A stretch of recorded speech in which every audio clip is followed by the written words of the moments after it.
Good morning, everybody, and welcome to Thursday. Goodness me, this week is going quickly, isn't it? Okay, so today we are going to be carrying on with money and we are going to be giving our brains a little bit of a workout. Before we do that, we are going to do a quick recap of what we know now about coins and notes. So I've got some pictures here up on the screen, and I would like you to just take a moment to tell either the person who's with you or just say it out loud to yourself to identify the different types of coins and notes that we have here. You can pause the video to help you whilst you do this. Okay, so let's find out. This one here, which coin is this? This is a 2 pence, isn't it? It's a 2 pence, and I know that because I can see the 2 here and I can see that it says 2 pence. What about this one here? It's silver coloured, it's got a lion on it, and it's round. It's got the number 10. It's 10 pence. Our next one here, silver. Now, is this one round? It's not, is it? It's got these kind of edges around it. And on here it says the number 20. And written here, although it's quite difficult to see, it says 20 pence. So it's our 20p. This one, remember, our golden and silver coins are pounds, aren't they? So is this a £1 coin or a £2 coin? It's a £2 coin. Okay, it's round and it's bigger than our other silver and gold coin over here, which is our £1 coin. This little tiny silver one down here, what's that? That's our 5 pence coin, isn't it? And our 1 pence coin, 1 penny. And finally, this big one in the middle is our 50 pence coin. And remember that the 50 pence coin is kind of got these edges. Again, it's not round like a lot of our other penny coins. Now, how did you get on with the notes? Our greeny blue note, I'm sure you can see up here, if you look very carefully, we've got a little number 5 and Queen Elizabeth. And on the back, we've got Churchill. That is our £5 note. Our orangey coloured note is £10. Our purpley coloured note is £20. And our reddish coloured note is £50. Okay, so we're going to move on now, but you're going to need all of the knowledge that you have learned over the past couple of days about coins and notes to help you with today's lesson. So here we go. We've got our first problem. It's asking us, which notes can pay for the teddy bear? Now, I can see the teddy bear has got a price tag on it here. And this price tag, what number is this? It's the number 15, isn't it? 15. And I can see the pound coin sign there. So that's telling me that this teddy costs £15. If it was 15p, how would I write that? How would I write 15p? Let's have a look, shall we? 15p, can you remember? We've got our 1, 5 for our 15, and 15p, 15 pence, we write the number p, a p for pence. Okay, but our teddy is not 15p, is it? Because we can see here that there is a pound sign, so our teddy is £15. Now, which notes here can add up to £15 that we could use to pay for our teddy bear? So again, if you want to pause the video and work that out for yourself, please do. I'm going to have a look, and I'm going to start with the biggest value note, our note which is worth the most. Which one is that? It's our £50 note, isn't it? Now, does our £50 note add up to 15? 50 and 15, they sound quite similar, don't they? But they are different numbers. So 15 is this one here, 15, a 1 and a 5. And 50, our £50 note, is 50. Okay, which number is greater, 15, this one, or 50, this one? Think about your number line, think about your 100 square, and when we count, practice our counting, we've counted up to 100 before, haven't we? Our 50 is the greater number. Okay, so £50, that £50 note is greater than 15. So it's not going to give us exactly £15. So we're not going to use that one to buy the teddy bear. What about our £20 note? Is our £20 note going to add up to 15? Well, we have got £15 in our £20 note, but we want exactly £15 to buy our teddy bear. We don't want any change this time. So we're not going to use our £20 note. Could I use our £5 note?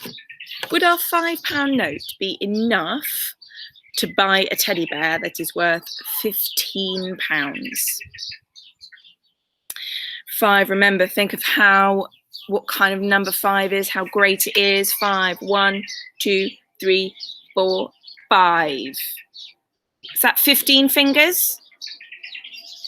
It's not, is it? It's 5 fingers, okay? So that's not enough money for us to buy the teddy bear. So finally, I'm just going to rub out these numbers down here so they don't confuse us. We have got our £10 note.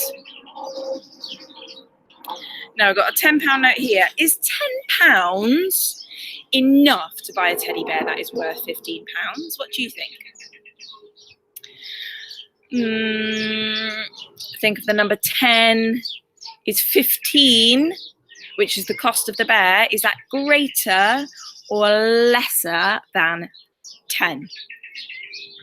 It's greater, isn't it? 15 is a larger number than 10. So 10, we've not got a £15 note.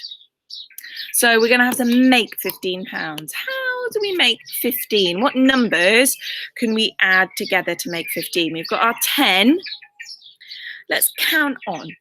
Okay, we know how to do that. You can use your number line if you need to. We're going to hold 10 in our heads and we're going to count on till we get to 15. So 10, 11, 12, 13, 14, 15. How many more do I need to get to 15? I need 5, don't I? I've got £10. I need 5 more pounds to get to 15. So I can take a £5 note.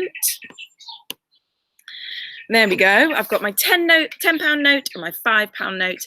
Together, they make £15. So those are the notes that will give us the exact money that we need to pay for our teddy bear.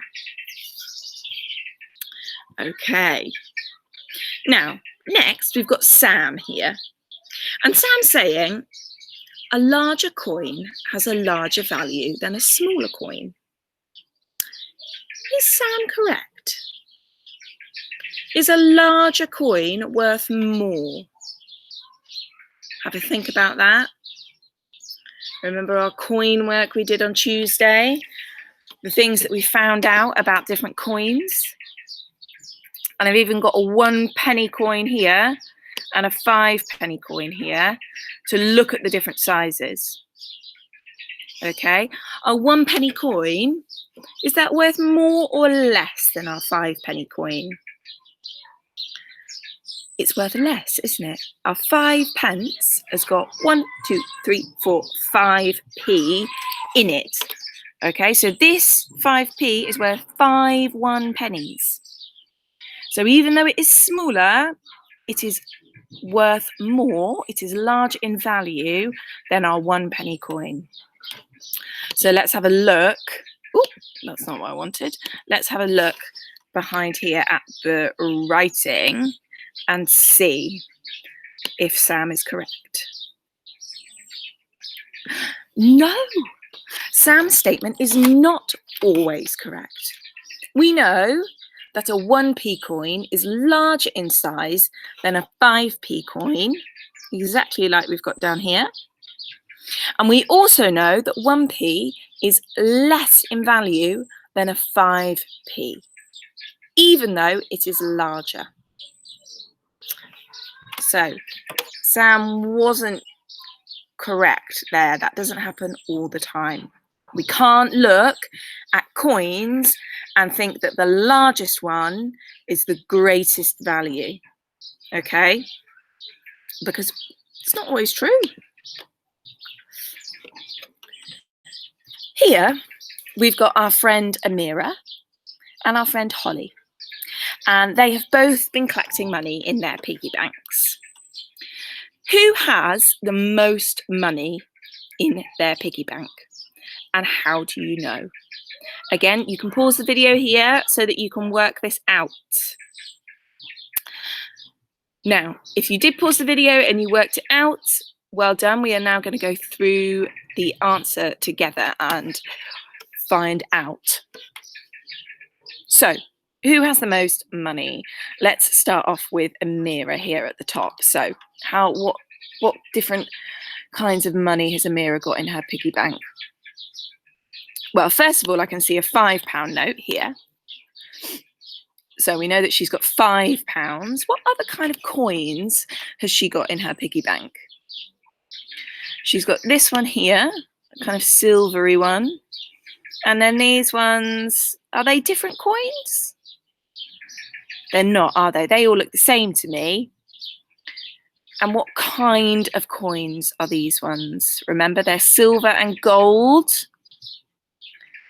These coins, it's quite hard to see because they're so small, but they have got little edges around them. These are £1 coins, okay? So we know that Amira's got a £5 note in her piggy bank, some £1 coins, and this one up here, what coin is this? That is a 10 pence coin, 10p up there, okay? So now we need to add this all together. Now, what do you think is going to be the best way that we can do to add this all together? I think we're going to start with the £5 note because I know exactly what that means. That means £5, doesn't it? So we've got 5 plus, now our pound coins. How many pound coins have we got here? Let's count them together. 1, 2, 3, 4, 5, 6 pound coins. So we're going to do 5 plus 6. Okay. Now, the final coin Amira has got in her piggy bank is 10p. So are we going to add 10 here? 5 plus 6 plus 10. Now, this is a really tricky thing about money. So if that's what you were going to do, don't worry. But it is not quite how we work this out because we can only add all of the coins together if they are the same kind of money. But here we've got pounds and pence. Okay, so we're not going to add that 10p there. We're going to add our pound coins up first. Our pound coins and our pound note. So we know here we're going to add our note and our coins. We've got £5 in the note. 5 plus 6 equals 11. Okay, so we know Amira's got £11 in her piggy bank and 10p. And this is how we write that. We do our pound sign. And then we know she's got £11 and 10p. Okay. So now let's work out how much money Holly has got in her piggy bank. Down here, Holly has got a £10 note. Has she got any other pounds in her piggy bank? Do you see any pounds in there? Either of these two coins, are they pounds? £2 coin or £1 coin? They're not, are they? So we know that Holly has got £10. There we go. And we need to add up the rest of this now. So she's got, what's this one? This is 50p. And this one here, it's quite difficult to see, but this one is 2p. So now we need to add 50 and 2. 50 plus 2. Oh, I've not left myself very much space here. Ooh. Equals, let's hold 50 in our heads. 50, 51, 52, 52. 50 add 2 is 52. There we go, 52. So Holly has got £10 and 52 pence. Okay, now working out how much money they had in their piggy banks was not the most important thing that we needed to know. We needed to know who has the most money. So Amira has got £11 and 10p, and Holly has got £10, 52p. Who has got the most? It's Amira, isn't it? Because she's got £11, 10p. Okay, and we know that 11 is a greater number than 10. Yeah, so 11 here is a greater number than 10. So she's got £11, 10p, and Holly has got £10, 52p. Right. That is the end of our mind workout video that we are going to have. That's hopefully going to help you with some of the work that is in your book today. It's one page that you've got. So have a go, and you've got to use all of the knowledge that you know and have learned about coins and notes in the last couple of days to help you with your mind workout. Okay, please post today's learning on Dojo. Miss T and I would like to see how you've got on with the mind workout. And as always, I'll post an additional challenge on Google Drive for you to do if you would like to. Okay, good luck, have fun, and I will see you tomorrow. Goodbye, everybody.